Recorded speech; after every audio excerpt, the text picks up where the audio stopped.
So when I used to do a little bit of bodybuilding, Yeah.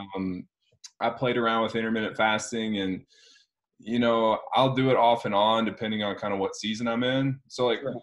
at football, where we train in the spring from 6 a.m. to 12, it works out perfect because I can wake up, Mm-hmm. go into work, not worry about food, and then just start crushing food right after my workout. And it, like from a ease of lifestyle standpoint, it works out great for me. And so the spring, I've been doing it all semester, but in the fall, where we train in the evenings, I kind of switch it up. The studies say that intermittent fasting compared to just a normal diet, as long as the caloric and the macronutrients are pretty much the same, you're not going to have a big difference in results. So for me, it Yeah. just comes down to kind of a lifestyle.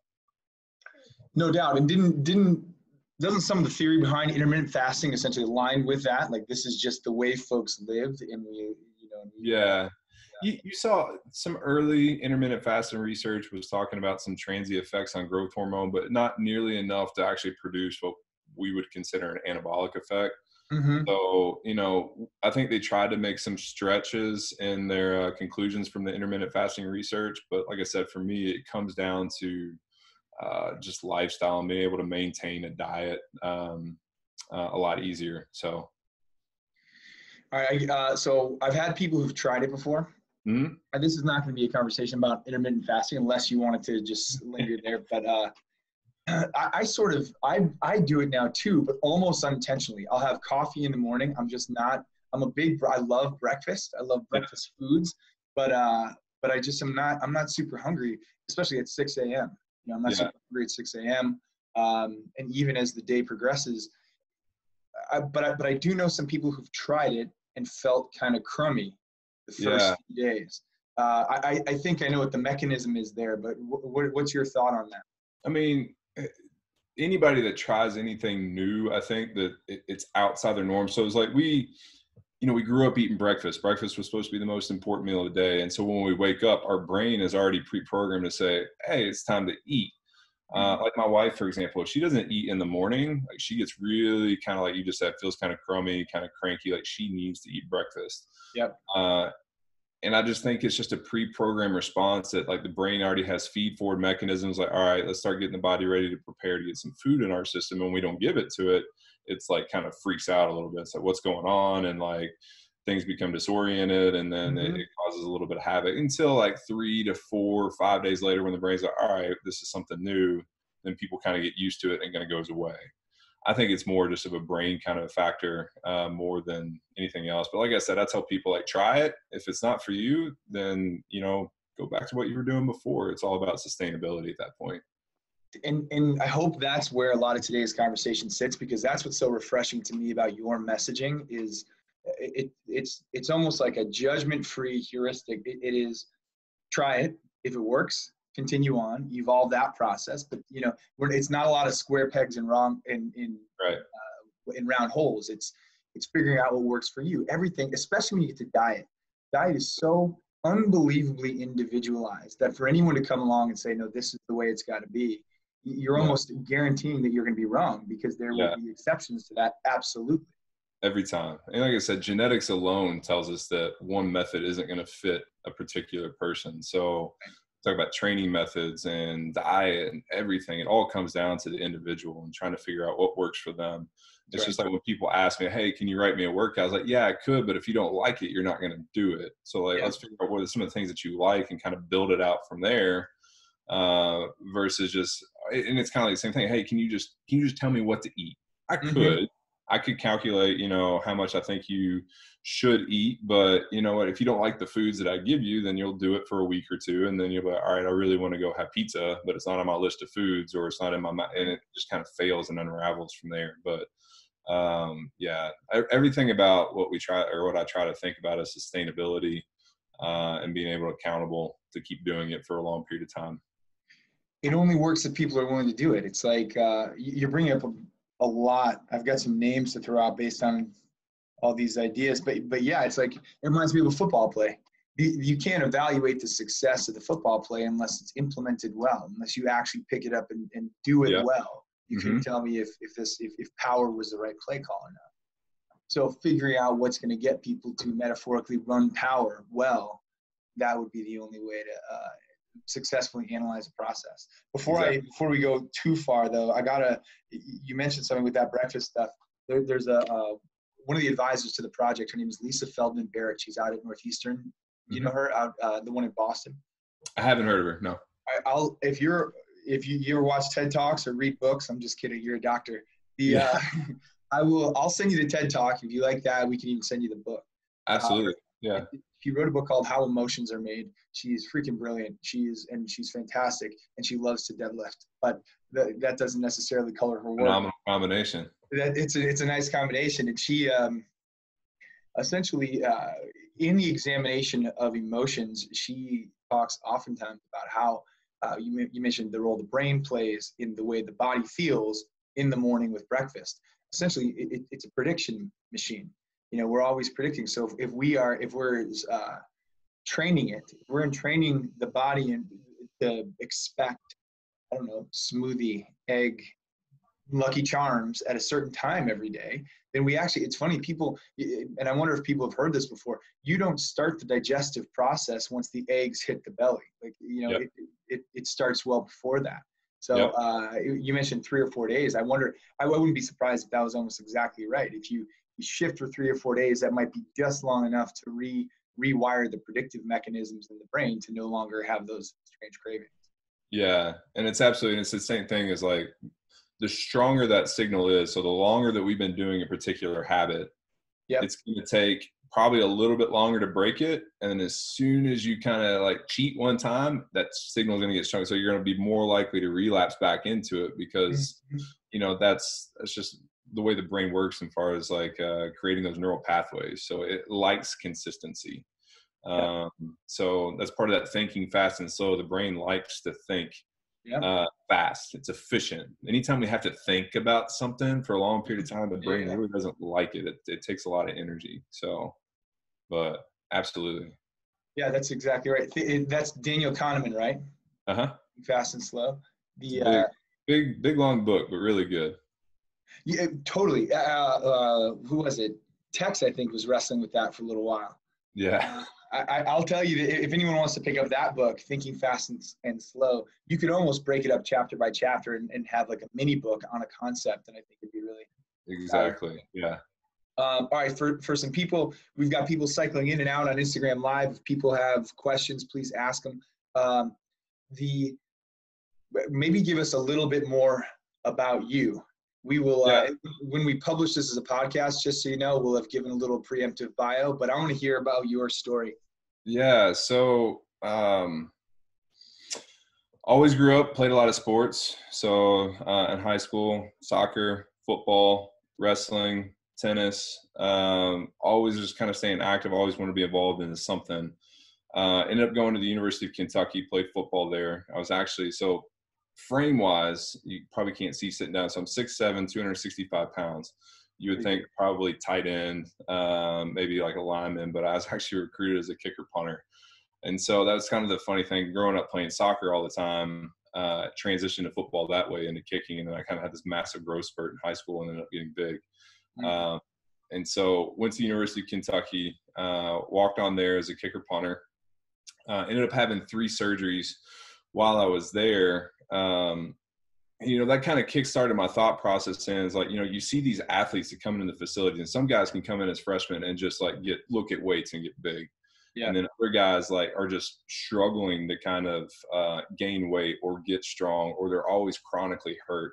So from very early on in my experience in college athletics, you can start to see the discrepancy between individuals. Now, for me, looking back on it, it's because I never really trained in high school, right? I just went from sport to sport to sport to sport, never really developed, never really got in the weight room because there was never really an off season for me. Right. And so that's kind of what I fear sometimes in high school athletes, especially ones that, stick with one sport. So like a soccer player, they're going to play their fall sport, then they're going to go into indoor soccer. And then after indoor soccer, they're going to go straight into spring, and then they're going to have summer ball. And so they never actually develop physically. They're always just playing. Right. but you know, from that, I ended up getting a business degree, and I went to work in sales. Realized that that was not my career path.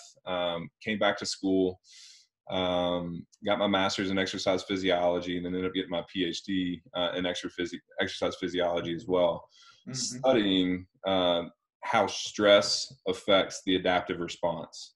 So, kind of diving into why do individual athletes adapt differently. Genetics plays a huge role in that. 50% of athlete variability comes from genetics alone.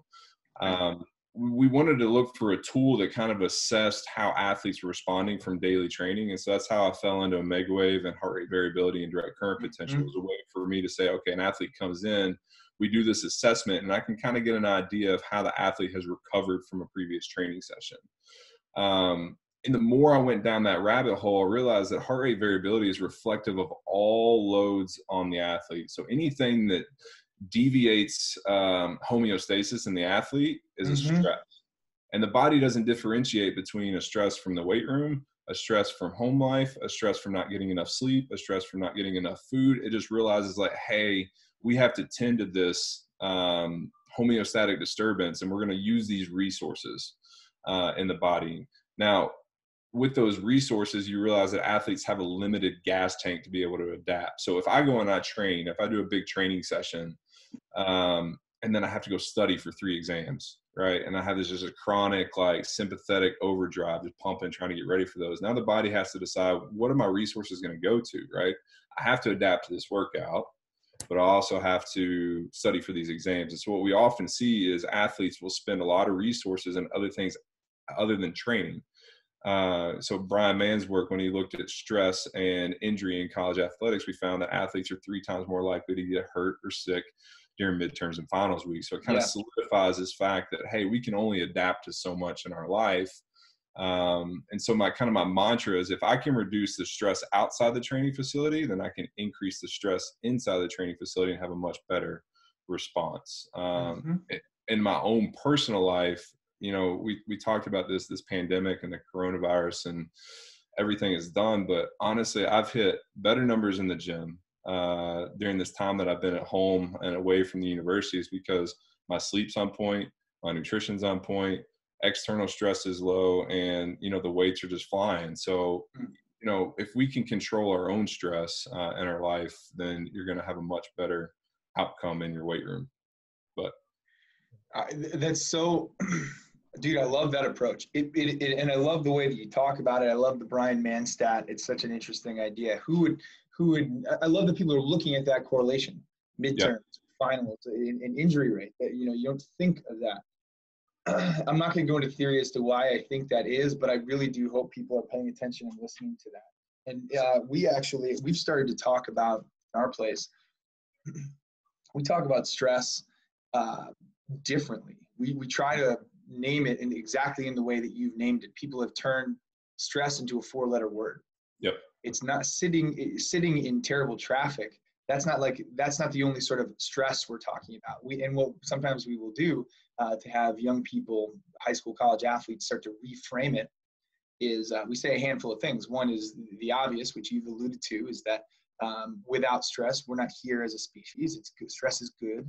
Right? If you don't stress, you can't grow, you can't improve. There is no training without stress, et cetera, et cetera. We also start to look at things like differentiate stressors. Like birthday cake is stress. Like, if you really want to kind of extend the term, you know, and people are like, wait, that doesn't sound stressful, because that's the way we sort of term it. Okay, fine. But if you have two slices of cake and a bunch of ice cream, you know, this is throwing off your system in a certain way that you'll have to adapt to. Now, there might be, if you've built a resilient system, there might be little to no repercussion to that necessarily, but you're not maybe a difficult, you know, in the long term, but that would be a stress in the way that it throws off homeostasis, like you explained. Yeah. And it's so individual, because like, some people can get really pissed off in traffic, other people don't. Totally some right. athletes, high achievers, are going to really stress about academics, and maybe some other athletes aren't. So, you know, stresses are so individual about and what kind of gets going. And so it's more about, like, you know, how do you handle when those, so I'm a big fan of meditation, right? because I feel like with meditation, everybody will raise their threshold for what any non-specific stress will kind of trigger those systems, right? Like when I feel myself getting stressed, it's like, oh, I feel stressed, breathe, everything's okay.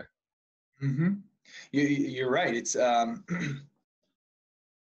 there's a difference. There's a difference between stress management and stress avoidance. And I don't, and I hope we can empower people. And I think that perhaps we have in our workshops to recognize that and be willing to. It takes a lot of it takes a lot of intentionality, because like you said, the thresholds for where stress becomes too much stress, it's different for everybody. But I do hope people recognize that if you lean into it just a little bit, you can move the threshold up. If you do very deliberate practices like something meditative, a breathing practice, or you can change the threshold. And that's probably a tool that we're going to want to give everybody, because like you said, I think when it comes to the non-obvious, sort of subtle, slow simmering hot stressors across the course of a lifetime, things like social media, the phone, these constant attention grabs, that's gonna ring the bell at a very low level.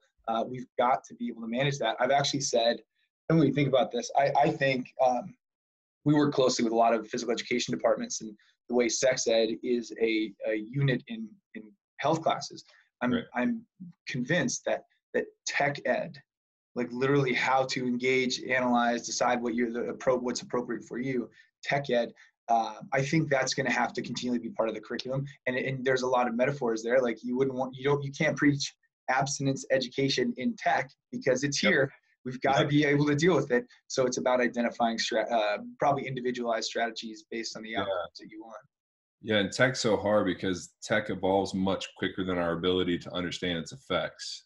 And so like right now, we're just starting to see the effect of children with a lot of screen time and how that affects personality and how they grow up and develop, and how social media affects psychological issues. I 3 or 4 years ago, I'd kind of talked about this, and my fear was, the same place that athletes go to get praise and gratitude and get those good hormones released are the same places they can get broken down and torn down by fans, criticizing them. Because, 30 years ago, you had a bad game, it's in the paper gets thrown away, everyone forgets about it. Right. But now on social media, they just relive it and retweet it, and it's commented, and it's a brutal psychological environment for our athletes. It really is. You remember, what was it? It might have been I think it was early this year, late 2019, when David Stern made those comments about NBA guys being under a crazy amount of stress like that. And people were like, it was Charles Barkley, who is probably a very great guy. I have not to talk badly about Charles Barkley, but was like, well, what do they have to be upset about? They're staying in nice hotels and stuff like that. I'm not sure people recognize what some of these folks are going through. Because you're right. We haven't even gotten into how the brain is like subtly rewiring with this constant barrage of attention suck that is the phone. Even if we just go on a basic sort of recognizable human principle that you're just going to face a lot more critique. You're going to have to put a lot of stuff out there. You're going to have to renegotiate. It's not just human to human interaction. What does the internet like? What does the market at large like? Which will include very critical people and some that I don't like. But you're navigating this nonstop. That's hard on people. I wonder sometimes. I'm from Chicago. I'm a huge Michael Jordan fan. He's the best that ever played. But if Michael Jordan had a Twitter account, we would think of, back when he played, we'd think about him a lot differently, is my assumption. Exactly. Yeah, he would. Yeah, absolutely. Because now when you put stuff on Twitter, you're actually opening up everything to everybody, and somebody inevitably you're going to offend, or there's going to be some disagreement, but among a population of people that it's going to happen. It's natural. Mm-hmm. And so you just, like I said, I don't know how you get ahead of it. We try to do our best with bringing in teams of people. Our media department does a great job at UK of bringing in people to educate our athletes that, hey, this is what your brand looks like on social media when you post these things, and this is how you deal with people that are attacking you, and this is your message, and this is your mantra, and this is your. And so we're trying our best, but at the end of the day, it's a drug for some of these kids, and we're more addicted than others. And their lifestyle how they were brought up, maybe didn't have a lot of recognition, and now they come to the university and now they have a name and they have a profile and people are following them. And they constantly go to that source to get admiration. So, it'll be interesting to see how we evolve from here, and what social Mm-hmm. media does and how we handle it. But absolutely, you're starting to see, I think, some of the effects in the weight room as well, because it's a stress that we never intended to have. Yeah, that's exactly right. So what are some of your strategies on navigating that space? So like you use tech in the weight room. So Yeah. what sort of, yeah, how do you balance that? So there's a lot of different methods, I think, now. If we just remove social media and stress out of the picture and we just look at genetic variability, we know that there's going to be times when an athlete comes in the facility that we call it readiness, right? Mm-hmm. The readiness to train is going to be low, or it's going to be high. And I think as strength coaches, in general, we program for the average, which means we're not going to program too aggressively, and we're not going to program light enough. We're trying to find that kind of middle balance. And so the Mm-hmm. idea is to try to find ways to quantify. All right, let's bring in this athlete and see, all right, what is their readiness to adapt? And so that's when we look at autonomic nervous system function, which is heart rate variability, or the direct, like what's the status of the CNS. In those cases, when all those lights check green, I feel like when they get into the weight room, and if it says 4 working sets, how about we do 5? How about we Mm-hmm. do 6? And then when you can combine that with some auto-regulatory methods, like some of Brian Mann's work with velocity-based training, let's just go until the velocity drops off. I think, but on Mm-hmm. the flip side of that is when an athlete is not ready. Let's just say they did have a stressful day the day before, they did have exams, or they didn't get enough sleep, or there's not enough food, something in the system's off. We had to have systems that kind of recognize that when they get in the weight room, because otherwise you're adding a stress to a stress system and you're going to have a Right. negative effect. So it's kind of like this push and pull effect, right? Instead of just always kind of programming for the averages, now we're trying to program for the individual. Mm-hmm. Um, and I think what happens is you'll capture some of those genetically gifted athletes and be able to push them a little bit more than what they could have been doing. We're kind of pulling them back to the average, Right. versus someone that's maybe on the low end of the genetic spectrum. Now we're kind of accommodating for them and kind of giving that minimally effective dose to kind of help push them along in a safe manner. So there's tons of methods out there, and you don't have to have a lot of tech to do it. So there's a lot of auto Mm-hmm. methods, like back from, I think, 1918 was the first fluid model, right? Where they used auto regulatory progressive exercise, right? They let the third set determine what they're going to do on their fourth set, and on their fourth set determine what they're going to do the next week. So if I come in and I'm feeling it that day, I'm going to push the envelope. I'm going to put some weight on the bar and we're going to move it and see what happens. And Yeah. that establishes my new 1RM for the next week. And it's just kind of like model where we're going to have dips and valleys. Nothing in training is linear, right? Right. So you have to kind of find methods for, all right, athletes in a valley right now, let's pull back a little bit on our volume and intensity. And then next week, Mm-hmm. see where they're at again. And if all the systems are green, we're going to push the envelope. So, but it kind of helps make sure that we're still moving, in the right direction. Mm-hmm. Well, and fluid periodization is what you call that, right? Correct. Yeah. And I love it because it's like it battles this concept that there's one way to be right in this realm, and that's such an obvious untruth. It can't be true. Like we talked about for nutrition, like Right. what's going to be effective for you today at 6'7", 260. I'm 6'2", 230, and I didn't sleep that well last night. We're going to have different days, right? So Yeah. so how could we possibly imagine that this that we could cut and paste a program and it would be right? Right. And Without I looking think for closely. a lot of people, it comes down like when you introduce complexity, right? Because when you've got 100 guys coming into your weight room and you have to individual, like that's a massive complex system. Yep. You just have to find ways to kind of make complexity a lot more simple, and that's systems based. And so we kind of leverage some of the tools and technology to help kind of expedite that stuff. But even if you didn't have it, like I said, there's a ton of methods that are cheap, easy, that any strength coach could use, like Mm-hmm. ARPE, simple. I think the easiest one out of all of them is using reps in reserve, right? We're not going to program Yes. based off of 1 rep maxes. We're just going to say, hey, we want to hit a target of 6 reps, and we're going to load the bar until you get there, right? And plus Yeah. or minus 1. And if you get 8 when we're supposed to get 6, we're going to bump up the weight on our next working set. I think Yeah. that's so easy, right? It It's is. so intuitive. Just as long as you have a way to kind of record it week to week what you did. And so like, Power Athlete is one of my favorite ways that they do it. They give reps. And Train Heroic is that software solution that helps us track to say, hey, what did I do last week? All right, let's see what I do this week, and then we'll keep pushing the bar forward. It's so good. We call it the appropriate load theory in our weight room, but I've actually taken fluid periodization into our training staff stuff. But essentially what you said, like, was it the appropriate load? If we were aiming at a set of 8 and you had 4 and you could have done it 15 times, based on what we're trying to do, that was the appropriate load. Let's adjust and move forward. We have a comment here, which is a good one that we talk about all the time. The question from Robert was, so you see an improvement in self-awareness in the athletes with this question mark? And I think, I won't speak for you, but I would say self-awareness, not only yes, but also isn't self-awareness, isn't that a wonderful skill or tool we'd want to be giving these young people? 5 more pounds in the squat, excellent. Self-awareness, like elite.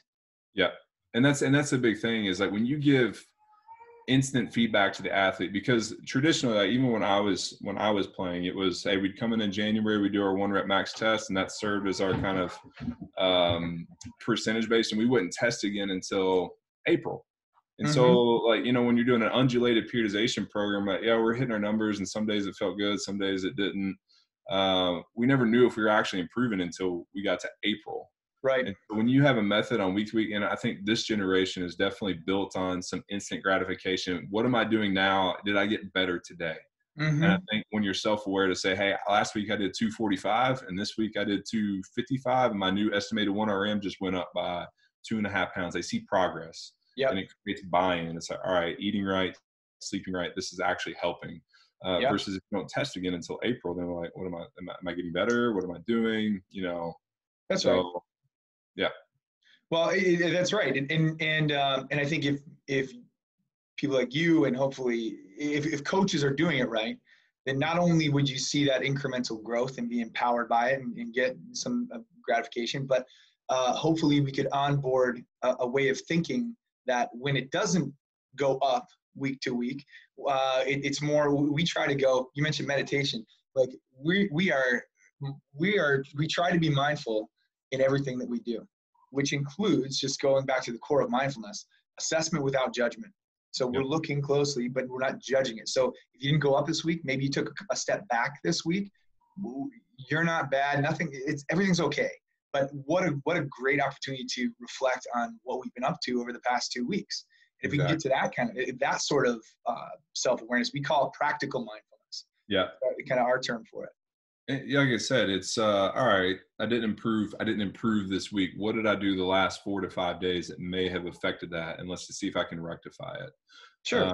Maybe I didn't get enough sleep this week. Maybe my food wasn't dialed in, but it does force the athlete to think, all right, last week I did great. This week I didn't. What's happened? What's changed in between? I think for a lot of the athletes, they have to understand, like, you have to educate on the front end. Training's not linear. You're going to have good days. You're going to have bad days. You're going to have a shovel. You're going to have a spoon. Whatever analogy you want to use. Right. Know that every day that you come in there, we're going to give max effort. And if you fall a little bit short of what you thought, not a big deal, because, hey, look where you started and look where you're at right now. We're still ahead of where you were when you came in, right? It's just it's kind of, you're in a trough. And let's just think this next week, get some extra sleep, dial in your nutrition. Let's figure out where other areas of stress in your life that we can help with. And then let's see what you're at next week. So live to train another day. That's it, man. And if you can take that mindset and start to apply it to the world around you, even outside of training, that's why we at the Good Athlete Project, myself especially, but at the Good Athlete Project, we're so interested more and more in strength and conditioning. We're in the football world, we're in baseball and lacrosse, we're all over sports as a platform for education. But man, the weight room, when you start to approach things like this, that to me is the cleanest, most direct place to onboard, quote, life lessons. If you're doing it intentionally and doing it well, if that's the outcome that you want. Because what you just said, if you applied that mindset to your work, like to your business, like your job, if you applied it in, it's a little more complicated because there's a heavier dose of emotion, but like to your relationship, like, let me just, like, why did we get in a fight? Why do we get in arguments more regularly at 11:30 p.m. than at, what are the components? What's going on here? What is that? I never thought of that. We need to train heroic for relationship arguments. You need to track what time we get in arguments and figure out how to fix that. Dude, I'm telling. Couldn't you imagine that you could line these things up? I think there is. I think about this all the time. In fact, when I talk to parent groups, sometimes, and we'll try to design situations when we go into places where we talk to both, all tiers. So athlete, coaches, and parent / community. And what we will often find is like one way to sort of come back to a state of self-awareness is. Have you ever been like really short or even mean unintentionally to someone that you loved? Like, has that happened? Like, and then you get people to reflect on a time. Okay, let's go back to a time. Okay, was it, I wonder, was it 7 o'clock at night before dinner after a long day of school? You know what I mean? And start to sort of coax these narratives out of people. And then if you look at it from like you're a doctor, if you look at it from like a scientific perspective, it's like, okay, well, it would be almost obvious that after an incredibly long day, maybe mostly sedentary, like, and maybe you go to a practice, maybe you haven't had dinner yet, maybe you didn't sleep super well the night before, that you all of a sudden your emotion regulation has changed. The way that you interact with people has changed. And that's actually one thing, just to get more about what we do. I don't want to take the mic fully, but when we go into a place, one of the first things we do is we evaluate what we call bedrock, the physiological bedrock. Do we have a population of people who are under-rested, malnourished, sedentary? If so, let's address that first before we start to onboard communication strategies, relationships, things like that. Absolutely. That's a great strategy. You can't overload all at once and take care of those basic needs. But yeah, you're absolutely right. It's interesting. You can apply that kind of data analytical approach. Like you're looking for commonalities, right? Like how we do injury surveillance. Where are injuries happening? Where are they most likely to happen? What type are they? What are we doing before that? Oh, we did a bunch of high speed running and it was very condensed, or that might lead to more injuries. So yeah, the association between, like you said, all right, we're more likely to get into an argument at 7 p.m. when I get home from a long day of work on our longest practice day when I haven't eaten. All right, what strategies can we put, what interventions can we put in place to help rectify that or reduce the incidence of arguments? But you're absolutely, you could apply that strategy to anything in life. Seriously. And it all it takes is a state of judgment-free assessment, and we just could say close looking. And then we have this, feel free to borrow this or we can talk more about it, but our mantra is, does your behavior match your goal? Interesting. And it takes, we coined it really intentionally. One is an ownership piece. It's your behavior. It's the judgment-free recognition that, this is something that I'm doing. I'm in control of this and in my behavior. Not does your situation, not do the other cars in traffic, but does my behavior in this moment match my goal? And the other really important part there is the identification of a goal. Yeah. I think oftentimes we just sort of move passively through the world looking for likes in one form or other without hitting the big three that we refer to, which are self-awareness, purpose, and self-management. If you can't tell me what you want, we can't evaluate whether or not what you're doing is going to map onto that. Yeah. So. And Coach Stoops says the same things to our players. It's, are you willing to make the necessary changes to your behavior in order to become elite? So everybody that comes in our building wants to get to the NFL, but are you willing to sacrifice? Are you willing to go to bed at a decent hour? Are you willing to eat? Are you willing to train? Are you willing to listen to your coaches? Like behavioral changes that you need to make in your life to get from, a freshman to that NFL level. So absolutely. I got a couple questions for you, but you just reminded me of a big one. So you remember the Bad As I Want to Breathe video? You remember that one? Mm-hmm. Which I've talked about it before. I've written about it before. Actually, it gets under my skin in a way that when I first came across it, I was like super motivated by it. I thought it was great. And if anyone hasn't looked it up, you got to look it up. And I think I believe in him to a degree. I think the speaker really wants to do well and has a powerful message. Is trying to empower people. So I don't mean to talk badly about it, but there's some key messaging in there that was a little disturbing to me. And it was like, you gotta be willing to go on 3 hours of sleep. You know what I mean? Like you want to be successful, but you won't even give up sleep, is this sort of terrible and uninformed narrative. No offense. I just think it's so true. But the way that you're talking about it, Are you willing to put Netflix away? Are you willing to put your phone down and prioritize your rest so that you can get to an elite level? That's an interesting idea. You know, I don't think people realize how tightly intertwined discipline and wellness are. Yeah. Yeah.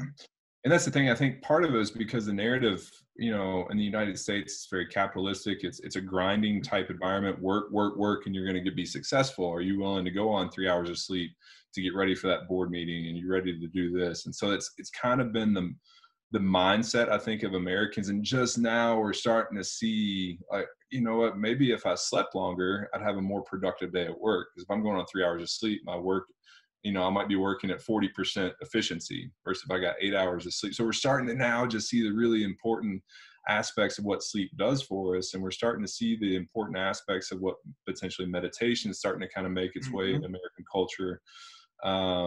But you're right. I think it's just a matter, and especially for some of our football coaches, it's, you know, when I tell them like, hey, athletes are 3 times more likely to get sick during midterms and finals, maybe we need to think load adjustments. And they're like, no, we need to grind through it. They need to be tough. There's a mental toughness, like, because when we played and when they played, that was how that they did it. Everyone was a dog. No doubt. You know, we were grinders, but everybody was doing it. So it's, Right. you know, the competitive advantage of not doing it Right. a different way, you know. So I think a lot of it's a fear is like, all right, well, do we coddle them if we tell them, like, if we move, you know, our training session from 6 a.m. to maybe 8 to get more? That's kind of where we're at right now. Yeah.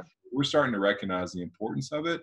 It's just trying to let go of those kind of like old school mentalities that have been instilled in an American culture for a long time.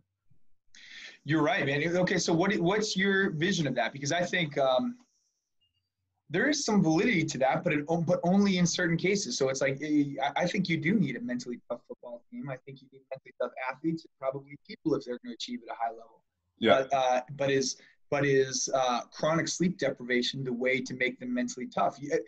And again, we're not cutting and pasting our values on people, but it's a question that people should be willing to wrestle with. So yeah. If you say you're the football coach, say, or I shouldn't say that because I don't want to name UK in any particular way, but if you were giving advice to a football coach, if you're giving advice to a football coach, where do you think that balance lies? Yeah. And so, like I said, I think there's periods of time where we do develop mental toughness. We need to put them in situations that are tough. So that could be your classic fourth quarter drills or your mat drills that we're putting them. We're not giving them, you know, we're not developing energy systems. We're not really developing physically optimally, but we're putting them in situations that are going to push them beyond their limit. So when that we do get in the fourth quarter, that environment where we recognize that, and it's not, we don't activate those stress like activation, like we don't get freaked out. We've been there before. We can handle this. And that's kind of the mantra of like the Navy SEALs, right? You know, they put them through these extreme environments. So when they get into a mission, they're calm, they're cool. They've been there before. They've been through a lot worse, and it doesn't affect them. So that's one way of developing mental toughness. I think a lot of times it's, you know, we've worked with some companies like Horizon Performance, who does a lot of work with special forces and trying to put people in environments and then noting behavior, right? When we put you in a tough situation, right, a mat drill, are you going to be the one that goes to the back of the line? Are you going to be the one that, you know, cuts short of the line? And so we try to tag behaviors to say, and then give feedback to the athlete, hey, this is where you fall short of our core values, right? And I think giving that feedback to the athlete to let them know, like, hey, your behavior isn't matching our core values, helps build some of that mental toughness. But it's hard, right? We have to realize that when we do those type of that training, it's going to come at a big physiological cost, and we can't sacrifice the recovery piece of it, because then we're going to put them at risk the next day for another training session, right? So we have to dose mental toughness in specific times. It has to be periodized, right? Like today we're throwing out the book on optimal physical development, and it's Friday. You know what? They got 2 days to recover. Let's get after it. Let's put them in some situations that are going to make them feel uncomfortable, but at the end of it, they're going to get through it. And then we're going to give them feedback on how they handled that situation. I think that's probably, you know, what I would consider, because I think a lot of times we got into this high performance mindset where, oh, we shouldn't do fourth quarter drills anymore because it's not optimal for but then we totally negated the fact that there's some good things that come from that, right? And the coaches like doing that because they want to see who is mentally tough, who's going to be the first person in that line, who's like, it gives them a barometer of who are the guys that we can count on when things get tough. I can't tell you like just how much you're speaking my language right now, because I'm just so. What folks need to recognize, I think, is that this to accomplish elite results within a population, you need to have a deep toolbox and a sort of fine-tuned filter to select the tool based on the context and the kid, et cetera, et cetera. And then you need to start building a toolbox within your athletic population as well. Right. I'm with you. It's not just training like Olympic sprinters, and it's not just that. It could be a component of that, but it's not just that, because 4th and 1 in the fourth quarter in the first game when everyone's freaking dog tired, I think you'd like to know who you can hand the ball off to, just right. From a psychological perspective. That is also super valuable, and that won't show up in the training numbers probably. Yeah. So how do you do all of this? How do you accomplish all of this without violating principle number 1, which is, put students in like harm's way? Yeah. I don't think there's another way. Build your own toolbox, assess regularly, build the toolbox in your athlete population. That's so interesting, man. Okay, so you mentioned, by the way, we were talking about the sleep video, Bad as I Want to Breathe.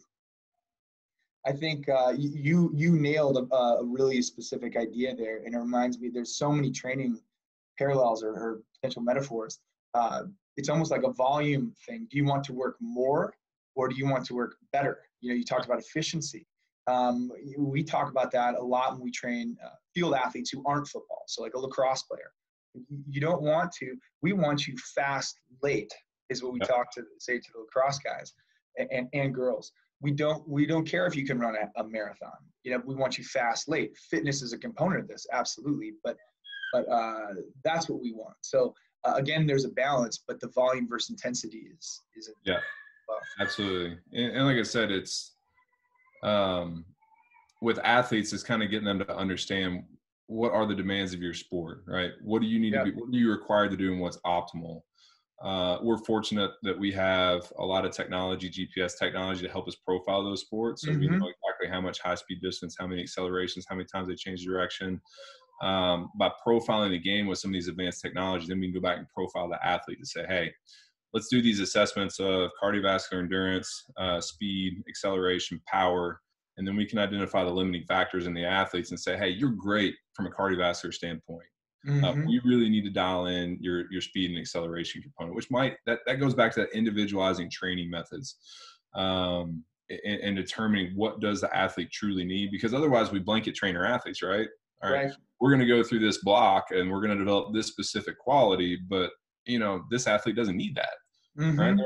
They're already sufficient enough to handle that, but they're really deficient here, and they're not going to get this training block until later on, and it's going to be very condensed. And I think we can get to a better spot with our athletes on the assessment front, and we can bucket our athletes based. So if we have 4 global needs of an athlete in this sport, we can say, all right, all my people that need cardiovascular endurance are probably going to go through this GPP block, but others that are aerobically fit and have a good base level of strength, maybe we push them more to that power ballistic type training to help address some of their deficiencies.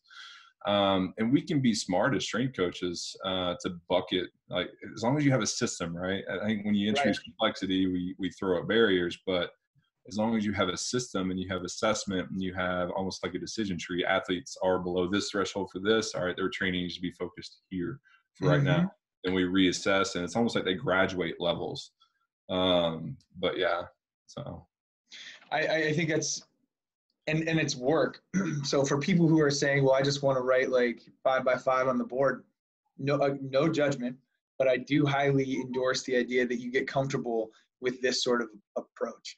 Yeah. And I would say to coaches who are nervous about taking the next step in their coaching evolution, I would say, just like training, your max threshold will grow. You'll evolve. If you start doing this just a little bit, it's like running a mile. The next time you do it a little bit higher, and for too long, you can get granular and really finely tuned, like you all are doing.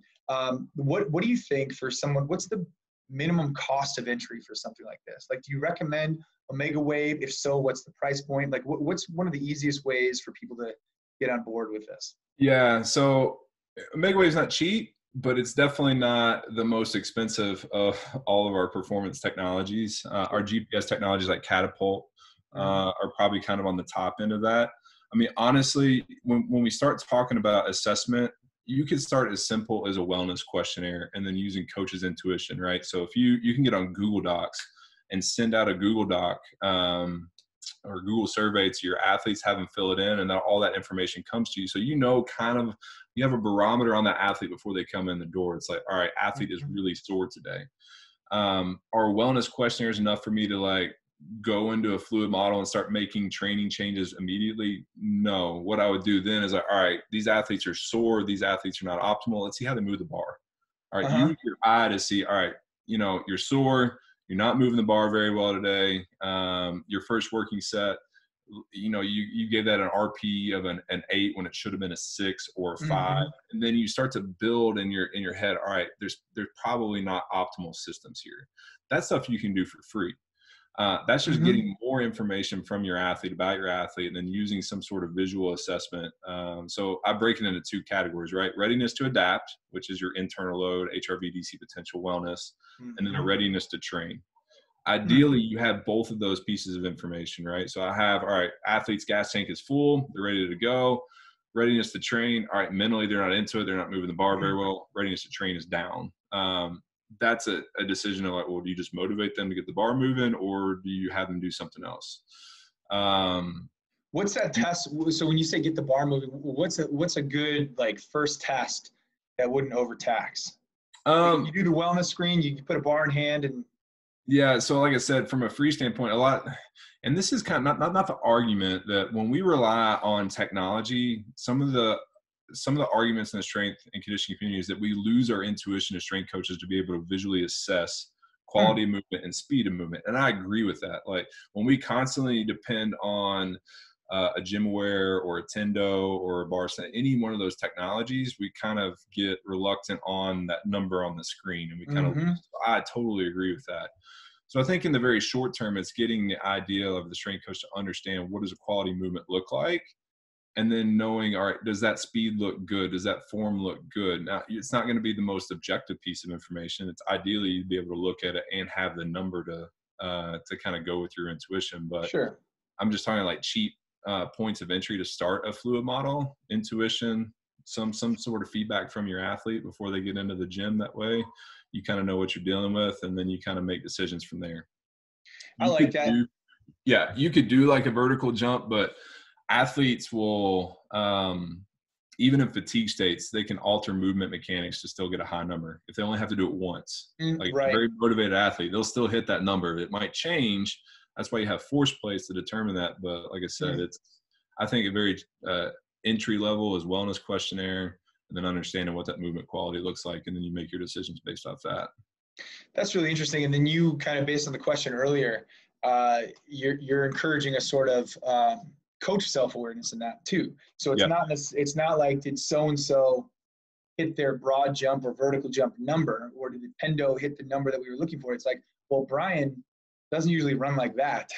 Like this, he looks a little off today, say. That would and our strength coach, Coach Ed, Coach Edmond, who's our director of performance for football, does a phenomenal job. Like he can watch an athlete run and determine, all right, something is off in their mechanics. Something is not right. And then he will make decisions based off of movement efficiency and movement mechanics. It's really interesting to watch. I can't see it. The dude can't, like he does something phenomenal with running mechanics, but that's his fluid model, right? I'm going to watch these athletes as they go through their warm-ups and their warm-up drills and be like, all right, something's off. I'm going to educate them, try to fix it. If something's still not right, then he starts to use that as his, all right, we need to back off this athlete today. So I like that. I want to move to something a little more human, if that's okay. Yeah. Meaning, okay, so you say you're training well, your nutrition, your sleep, all this stuff is going really well, but you're also a new father. Yeah. How have you managed all of that, and how's fatherhood? Yeah, no, it's phenomenal. You know, it's definitely a transformational experience for us and our family, my wife and I. We tried really hard. This is our first child, and went through some ups and downs through that process, like a lot of people do, that not many Sure. people like to talk about. But you know, finally blessed to have a child, and you know, the things that we did leading up to Maddie getting here was a lot of research, a lot of study, because I knew that, you know, what are the most common things that new parents struggle with, and that's sleep. Mhm. That's arguments with spouses on how to handle certain situations. So we were very deliberate and intentional about, all right, this is going to be our strategy for how we're going to handle sleep. And we read a lot into sleep training and how we can get the baby to sleep longer through the night, because I knew that if I wasn't sleeping well, Yeah. then my relationship might struggle, you know, at the end of the day, 5 o'clock when the baby's crying, we don't know what to do. And then we're arguing with each other. And so we did a great job, I feel like, of handling that by educating ourselves on the front end.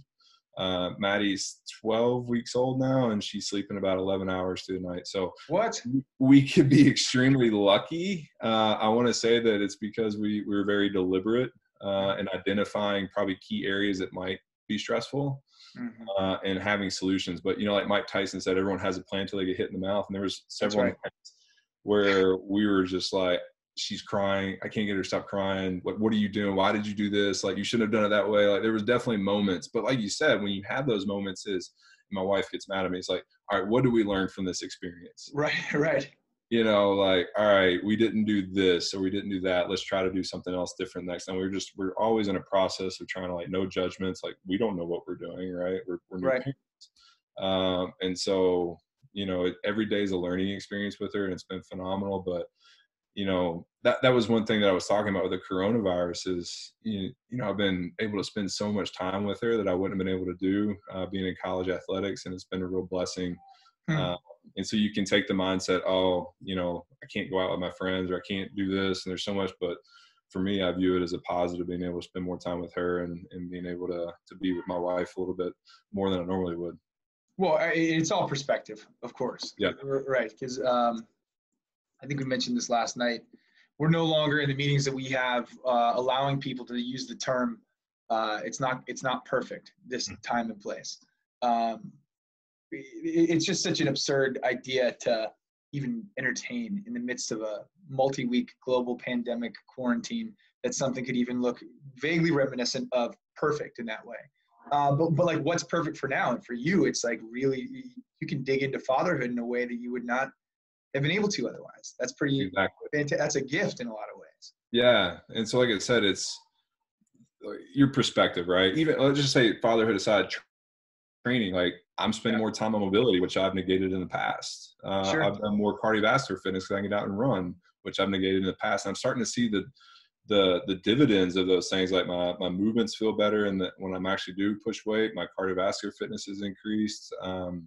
So you can view this as a negative, like, oh, I don't have my barbell, I don't have weights, I'm just not going to lift, because there's no point. There's things that we can do Hmm. to kind of keep getting better, and that might be just addressing a need that we've been kind of putting off for a long period of time. But absolutely, yeah, the whole, you know, opportunity to spend time with my wife and Maddie had been phenomenal. And honestly, when I wake up in the morning, it's you know, I have a series of things that I do. I start with meditation, write down something I'm grateful for gratitude. And then that's always at the top of my list, is like, yeah, we're in a really tough time, but man, I get to spend a lot of time with my daughter, and that's Yeah. phenomenal.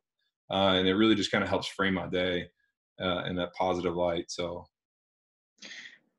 Yeah. I mean, I haven't met this child yet, but she's making me feel good just hearing you talk about it. Like that's yeah. How could it not? And I really hope people are tuning into that very idea. You don't have to have a new baby to tap into the concept, which is like, you start your day in a positive mindset, then every subsequent interaction you have will be influenced by that somehow. right. If you Yeah. start every day saying, "Oh shoot, we can't go to the movies again today," Yeah. then that would color it as well.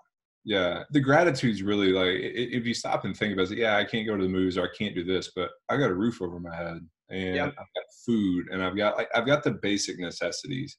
And I still have family around, and we're healthy. And you could go on a list and list and list of things you're grateful for, and you realize, like, how lucky we really are. Then Hmm. this pandemic doesn't really seem to be that bad, but we get in this kind of we take things for granted a lot.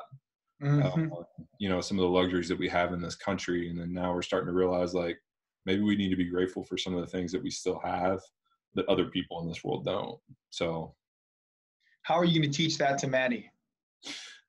you know we we haven't talked about that specific piece yet. We just mastered sleep, but that'll probably be kind of like those core values that we talk about.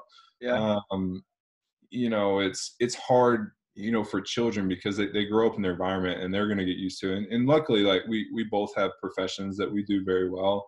But we always want to instill something in Maddie, like, you need to have a working mindset. Nothing in this world is free. And to be grateful for the things that we do have. But that's going to be a challenge for us, because I've never, obviously never raised a child, and she's going to be influenced by so many different things, and her mindset is going to develop in so many different ways. But it's just this chronic message that we hope to kind of instill in her. And you know who knows what'll who knows what'll happen. It's crazy. I always tell people, the thing that I was scared most about having a child was every day their brain creates a new connection, right? Hmm. So every environment or every situation that we put her in, she's potentially learning something new. And what scares me is that a positive connection? Is that a Hmm. negative thing? Like, or what are we doing? What environments are we putting her in? Or what situations, what teaching opportunities are we missing as she gets older and her brain starts to develop? So, like, when something bad happens, like, hey, what can we learn from this? And trying to create that environment for her. And there's just, when you send them off to school, that's scary because you can't control that environment. What is she Right. learning at school that she's going to bring home that could influence and shape their behavior? So that's kind of the scary thing when you start thinking about kids. But at the end of the day, you just have a strategy and plan in place, and you put it Yeah. in place and evolve. Do you think, I wonder, do you think more people will homeschool at the back end of this experience? Uh, I don't know. I think people are starting to realize how grateful they are for our teachers in America. Yeah.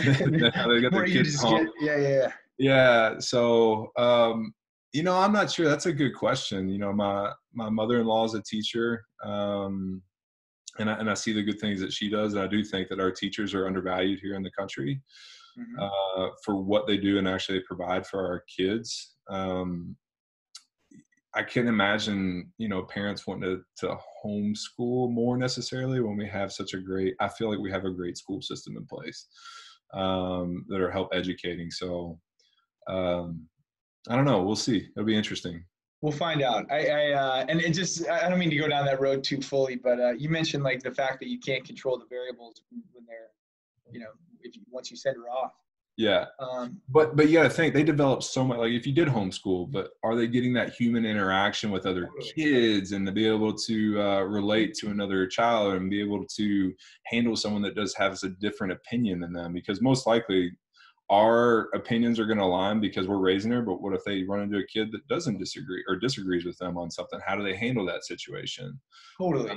Yeah. And so one of the books that John Wellborn had recommended that I read a while ago is like The Coddling of the American Mind. Yeah. Yeah. Just talking about how, kids these days, because parents have sheltered them, like they've Hmm. removed all that stress from the child. They don't know how to, like, when they get to 18, 19 years old, they can't handle when someone has a different opinion than them because the parents have always shielded them from it. That's right. So now we don't know how to handle that. Someone might have a different viewpoint than us. It's not a threat. It's not something that's going to make us feel bad, but it's just something that happens in life. Someone's going to disagree with you always.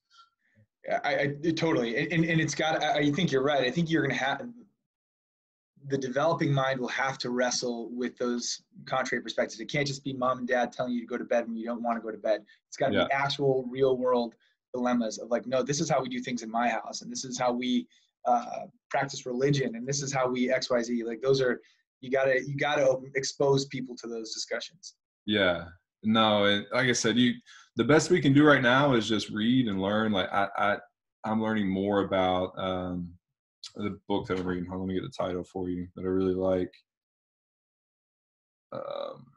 so I think it's called like the Whole Brain Child. Yeah. What is,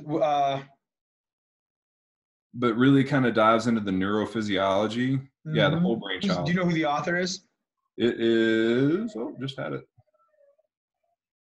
Daniel Siegel and Tina Payne Bryson, authors of the Yes Brain. So one of it's called the Whole Brain Child: 12 Revolutionary Strategies to Nurture Your Child's Developing Mind. So it really kind of dives into, you know, gives real life examples of a child that might experience something, and then what their brain's actually doing, their left hemisphere, the right hemisphere, logic, emotion, how you kind of bring those two together, and how you make, you know, some things that might upset a child a learning experience, like what's kind of going on in their brain, because as adults we think that they should be able to handle some of these very emotional situations or traumatic experiences, but their brain hasn't developed to handle those things.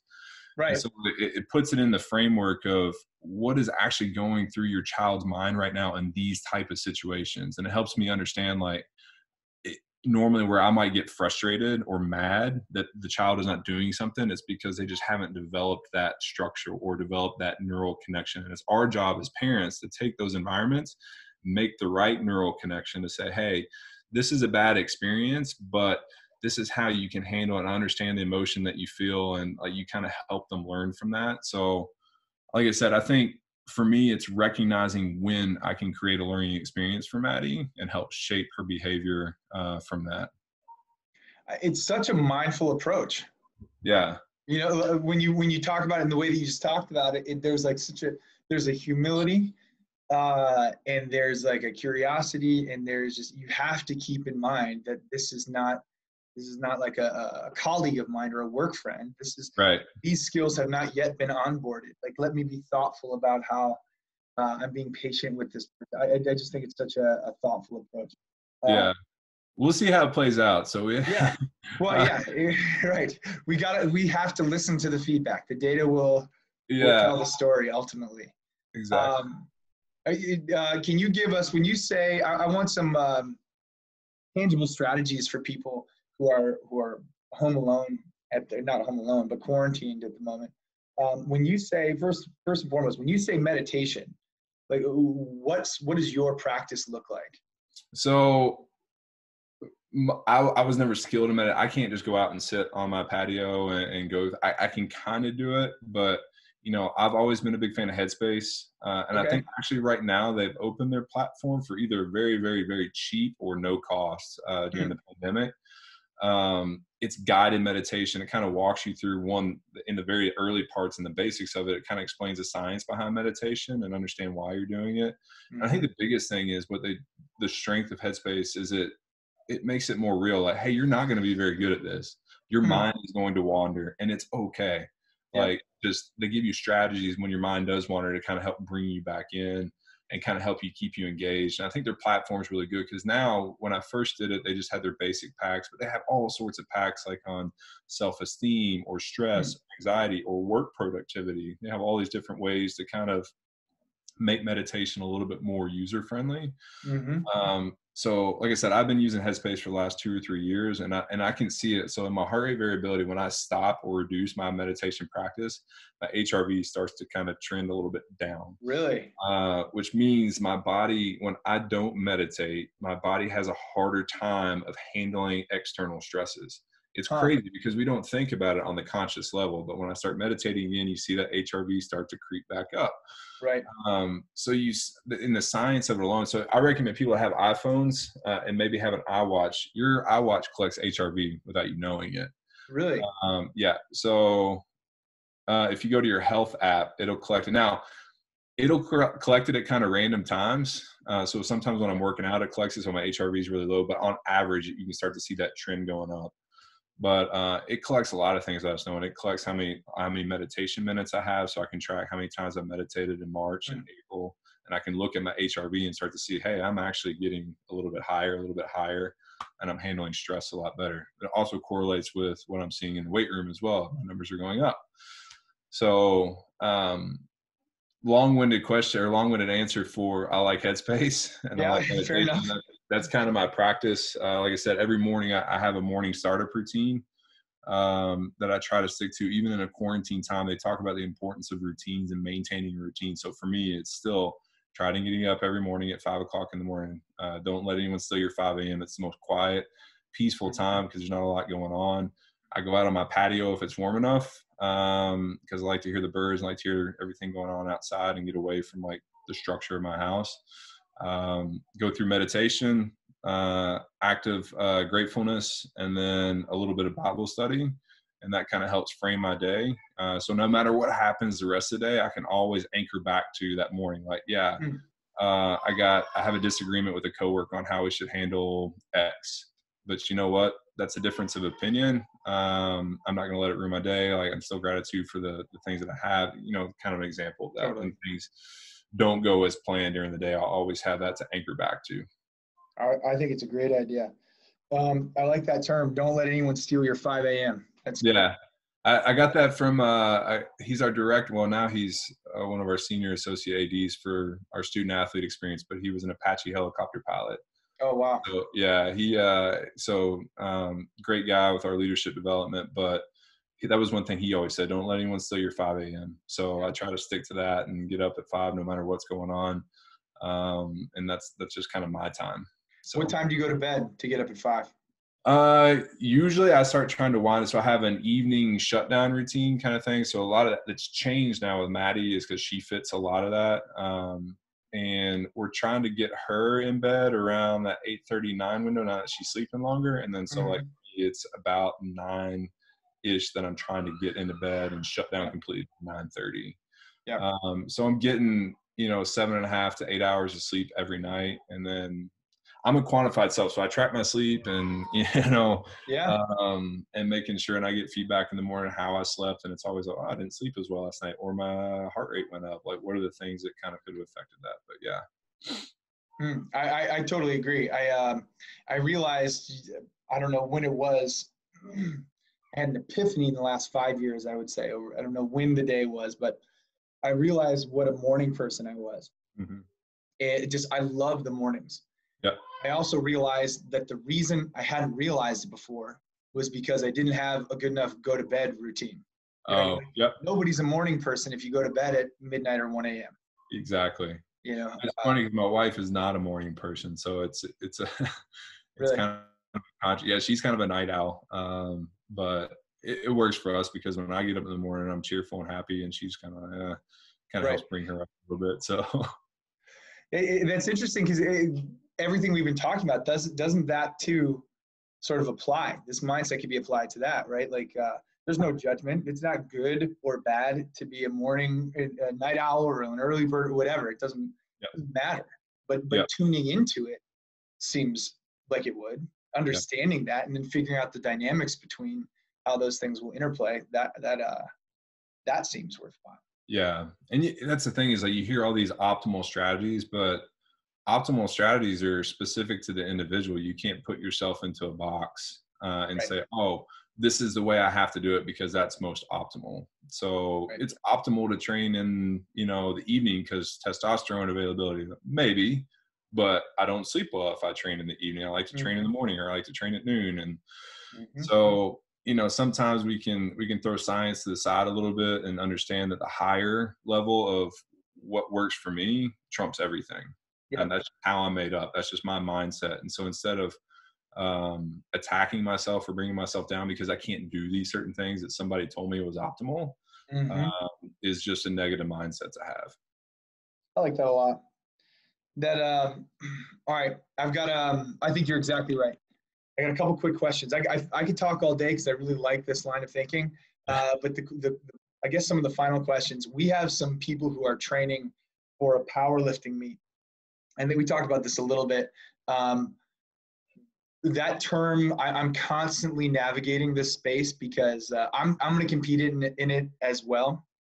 And I know that I will not hit my all-time best numbers given the current situation. I don't have a barbell on hand right now, but I'm pretty comfortable with it because one of the things that we're trying to do is reframe the idea of what powerlifting is. not necessarily powerlifting with a capital P, putting your numbers on the board at Westside. Although I said this before, I have no problem with that. I think the guys who can train at that sort of elite level, that's fantastic. Yeah. What I and we are most interested in at this point, though, is essentially trying to light a light at the end of this tunnel, this strange tunnel, and not lose power over this time, not lose our competitive edge and these sorts of things. So I'm really excited to, we've simplified the idea of what a powerlifting meet looks like, and it is thoughtful practice, max effort. Yep. And it's as simple as that. And it's not hammering weights world record. It's thoughtful practice, best effort. So for me, or for someone else who might want to do this, what are some ways that you would try to keep power alive during this time? Yeah. So we're dealing with the same thing with some of our student athletes. We're not allowed to have a barbell. We're not allowed to have them share medicine balls. We're very confined in what the athlete can do. There's so many methods to maintain power. You had to adopt a mindset of like, all right, this isn't optimal, right? Optimal's gone, perfect's gone. Right. We need to try and find ways to stimulate our system similar to was if we had a barbell in our hand. That could be as something as we're going to find something, power athlete uses cinder blocks and they find all sorts of things around the house to get the body moving, to generate and contract as much as we can, as fast as we can, rate of force development. Like you said, you were doing hill sprints the other day. It's another excellent way to attack the central nervous system to maintain power. But you're exactly right. Whatever that we're going to do, we're going to have a plan in place. So thoughtful practice. So I'm going to write out, this is what I'm going to do, and I'm going to attack it as best as I can. I know that it's not a barbell, but even if it's a 20-pound object, I don't even call it a medicine ball, and I'm going to do med ball overhead throws, but I'm going to push that ball as far and as fast as I can. And we know through science that as long as we're getting that kind of intensity, that rate of force development, those motor units contracting, that we can maintain a good amount of what we've developed. Also with the mindset of a no judgment free. So if we do have this powerlifting meet and we don't hit a PR, that's okay. Right. But it's a lot better than doing nothing. I think a lot of people will get in the mindset of, oh, if I can't, power lift, then I'm just not going to do anything, right? Because it's not going to matter. But as long as we're moving the ball forward with whatever that we have, you're going to get benefit from it. So it's like I said, it's about maintaining intensity of whatever you decide to do, and know that it's not going to be optimal or perfect, but we're going to contract those muscles as fast and as hard as we can with whatever objects that we have, and that will offset a lot of these training, atrophies and a lot of this training reduction. So, like you said, thoughtful practice, maximal intensity. As long as you can do that, and in the back of your head, like, I'm doing everything that I can possibly do, then I'm okay with whatever happens at the end of this. So, and then at the end of the day, it's like, what other limiting factors have I been negating in my training regimen? For me, it's been mobility. I can do mobility at home with anything. So I'm starting to see the benefits, like pain is starting to go down, joint mobility is starting to go up, like things that there's blessings in everything, every situation, and you just have to kind of anchor yourself to those. Yeah, no doubt. I appreciate that perspective so much. That's right. It's this combination of give it everything you've got, thoughtful process, high intensity, and like alongside this mindset of I'm going to give it all I've got, but sort of forgive myself on the back end if I don't hit an all-time best. One of the guys in the project said this the other day. I thought it was really sort of brilliant. He was like, he said two things that I thought were really cool. One of them was, for the people who are concerned about their numbers, because in power, like that's what you're sort of judged on. So say you got a 300-pound bench and you hit 290 instead, it's okay. But he said, instead of worrying about that, maybe we should recognize that, just because the barbell went away temporarily, the world is still full of weights. Gravity has gone nowhere. So like you mentioned, the power athlete guys that pick up heavy stuff, move it fast. That's a solid way to keep this thing rolling. That was really cool. And the other thing he said was, he goes, I guarantee, I don't know if anyone will break a world record in this competition, but I guarantee there will be a lot of records broken. Those records are best total in a powerlifting meet post-pandemic. And like, when you think about it in that way, it's like, yeah, I guess that's right. Yeah. You know, not Honestly, I think it's a good opportunity because I don't think people deload. It's probably this opportunity it's going to be an extended deload, but you know, this might be the opportunity to start to recover and repair things that have been kind of nagging for a long period of time. And what you'll see is coming out of this, you know, 6 months later, you might be hitting numbers that you never dreamed of. I think that's right. Yeah. I think you're right, man. We talked to a couple. We're hoping to have a couple Power 5 football programs in on this event, which will be awesome. Yeah. And those programs are seeing this sort of as like an arms race. Yep. You know, from a 9-month off season, we cannot give up a month and a half. Yep. What can we do over this time? Can we keep our guys competitive? Can we do all this stuff? Dude, I was doing single leg squats the other day on air, and I kind of forgot that I even knew how to do them because, you know, because you get a barbell in hand and you just do the standard movement. Yeah. But if you work on I think I mentioned this, a lot of unilateral stuff. I feel like I've been cleaning things up over the past couple of weeks that I just never would have. Yeah. Situation not presented itself. Yeah, you're going to start to see a lot of people realizing that one, there's multiple ways to get to the same destination. Yep. 2, maybe training more. Maybe more is not better. And then 3, it really will get, I think, people to understand the importance of recovery, mobility, self-restoration, because we're kind of forced into that box. Yeah, I think you're totally right. Okay. Well, I hear Maddie calling you in the background, so I don't want to keep you all day. But so what would your advice? And 2 final questions. 1, what kind of coffee? What's that? What kind of coffee are you drinking out there?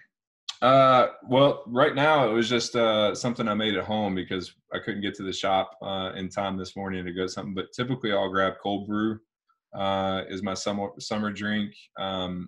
There's a local place called A Cup of Commonwealth that does a lot of good stuff for the community that we really like. But yeah, for this one, it's just a little home concoction I made with a little, because I'm getting ready to, like I said, it's close to workout time. So I'm eating this caffeine with a little additive stuff with some creatine and whatnot in there to kind of help get me through this workout. You have creatine in your coffee right now? Yeah, because sometimes you know, it's unflavored. So, you know, it mixes fairly well and it doesn't bog down the taste of it. And so, you know, I love it. Aren't those the 2 most studied supplements in the world? Caffeine and creatine. There's nothing fancy about these pre-workouts. It's at the end of the day, that's their base ingredient. So absolutely. I got a request. There's some more questions coming in. It says, can Chris post the name of the book you were referring to in your Instagram story? And I'm not sure if it was Coddling of the American Mind or Whole Brain Child. You mentioned a couple of those. If you think of it, that's a request from one of the people watching. So. Okay. Absolutely. Yeah. So I think we talked about 3 books: A Whole Brain Child, Thinking Fast and Slow, and then Coddling of the American Mind. And we got to get you How Emotions Are Made too. That's Lisa Feldman Barrett. Okay. Absolutely. And then the final bit. Self-talk for this time. You've mentioned gratitude a lot. What's your advice for self-talk? And we're constantly pushing people to consider this idea more. Literally, what is the language inside your head? Because, you know, we think about actually a Professor Ellen Langer, if you ever want to look her up. I'm going to send you that too. Ellen Langer and Lisa Feldman Barrett. She talks about how the way that you name things, how dramatic an effect what a dramatic effect. And think about your interaction with people. If the same person, Brian, is so great high energy guy or really annoying, however you name Brian in your mind, the next time Brian comes into the room, you know, whatever he does, whatever the first word out of his mouth, it's going to be influenced by the way that you name Brian's behavior or how you perceive it. So what does your self-talk look like? I would say in general, and has it changed through this time? You know, honestly, so something I struggled with not a long time ago is like when you come into this sporting environment, especially with some of the thoughts these new school thoughts, you're going to run into a lot of people that disagree with you. And I Mm-hmm. really struggled when someone didn't agree with me in terms of like maybe introducing technology or stress and how it affects training or Megwave or any concept along those lines. They're fairly new thoughts, and I really struggled with that instead. And I would get really frustrated. And so every time I saw that person, or anytime, then I started like globally just started labeling all strength coaches as, you know, old school, don't understand. And so I started to put myself in their shoes Mm-hmm.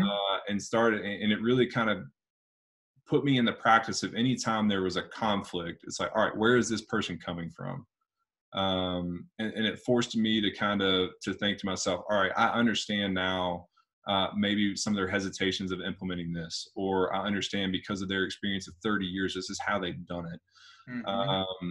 And it really, every interaction now that I have with another person, especially one that doesn't agree with me, I always kind of putting myself in their shoes instead of just kind of labeling, oh, they don't understand me, or they're never going to get their old school, and it's really helped kind of shame because what at the end of the day, I kept getting frustrated. And that Mm-hmm. frustration led to me coming home and not being happy, which ended up, you know, there's a downstream effect from Sure. that. So, you know, that led into some of my morning meditations and my gratitudes, and like, you know what, there's going to be people that disagree with me in the world, and I'm gratitude for this is what I have. Mm-hmm. Um, and then that self-talk of just trying to always, when I interact with someone, is trying to have an open mindset and not getting frustrated if they don't necessarily agree. Like, you know, like it's easy for us to talk because we kind of have very similar wavelengths and thought processes, but it's not common. I think in this community with strength coaches, this is kind of a new thought process. It's always been this Mm-hmm. old school, grind it out.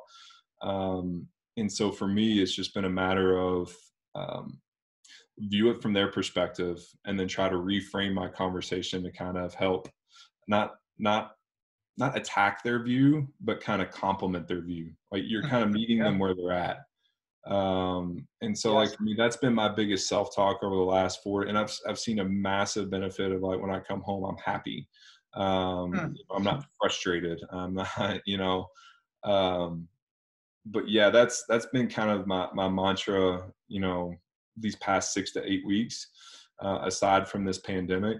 You know, the best thing about the pandemic is it's forced us all to kind of come together. Like this is not normal. This is not perfect, and we Right. have to rely on everybody's expertise to help kind of get through this and our plan of Right. how we're going to transition athletes back to the university, how we're going to take care of them when they get back on campus. And so it's really forced. It's kind of like our governor in Kentucky always says, there's no Republicans, there's no Democrats, we're all Americans right now.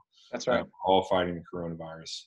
But it's the same thing in the weight room. You're not a strength coach. I'm not a sports scientist. You're not a nutritionist. We're all just specialists in our own little area trying to make sure our athletes get back on the right track. You're totally right.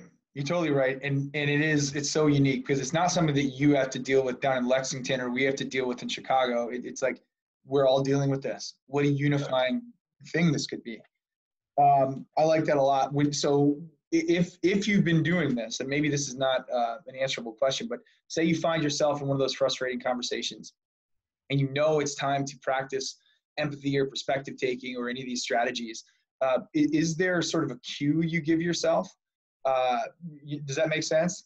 Yeah. Like a verbal cue?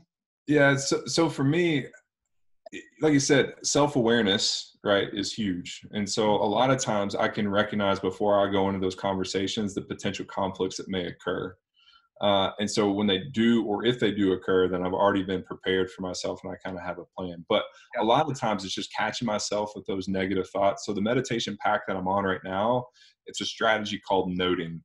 Hmm. So when those thoughts come into my head that are potentially negative, because a lot of times we're enemies of our own mind, we formulate these extreme situations that aren't necessarily the truth and they're far from it. Like we create negative environments. And so what I've been able to do is when that thought pops into my head, immediately you note it as a thought and then you kind of dismiss it and then you kind of get back on your train of thought. Hmm. And so, because a lot of times like my mental state, like if I'm talking to someone, I'm making assumptions that, oh, they don't agree with me, or they're basically going to try to undermine me, or they're going to do this, and this is, I'm basically trying to think for them. Mm-hmm. And so it creates this negative mindset when you really don't know. And so when those thoughts kind of come into my head, when my self chatter starts happening, which happens a lot, Sure. it's, oh, note it, feel it, dismiss it, and then kind of get back to it. So do you literally say like noted? You Yeah. like, So, yeah, so the strategy is to treat it kind of like with a soft feather. It's just like, all right, just kind of brush it across and out of your mindset. So don't just be like, he says, don't make it like whack-a-mole, like try to knock down these negative thoughts all over the place. sure. It's like, all right, accept it. It's a thought. Let it come in, let it leave. And just throughout the day, I just try to kind of catch myself in those periods where I have negative self chatter, and Mm-hmm. just like, oh, negative thought. That's okay. I don't judge it. Like you said, no judgment, and you just let it pass. And oftentimes I'll come back to it later and be like, I thought of it this way initially, and this is not really the case. And, it leads to better, more empathetic conversations when you have conversations with other people. Mm-hmm. I Mhm. totally agree. I totally agree. And it all comes back to communication, whether it's between your ears or between people. It's language, it's communication, all influenced by that bedrock tier just below it. And yeah, and like I said, I think we agree on a lot, and that's refreshing. Not that it Yeah, would be bad to have disagreed. I'm sure there are, those are valuable conversations as well. But I am really encouraged by your approach. I think Kentucky is probably in a very good spot having people and thinkers like you on hand. So I sure hope they recognize it. And I'm just very grateful that you spent some time with us this morning, man. absolutely. It's been great. Like I said, it's good to have conversation with people with like minds, but sometimes it's even more rewarding when you have disagreements as well, so you can talk through it. But Well, let's see. What if we come up with something to disagree about, and then we'll come back. We'll come back on and show people how to navigate that sort of discussion. absolutely, let's start nailing it out. I like it, man. Well, thanks for everything. I hope you have a great day. I'm going to end Instagram Live, so now it's just me and you talking. Yep. But let's see here. Let's stop this too. I mean it. I'm just so encouraged by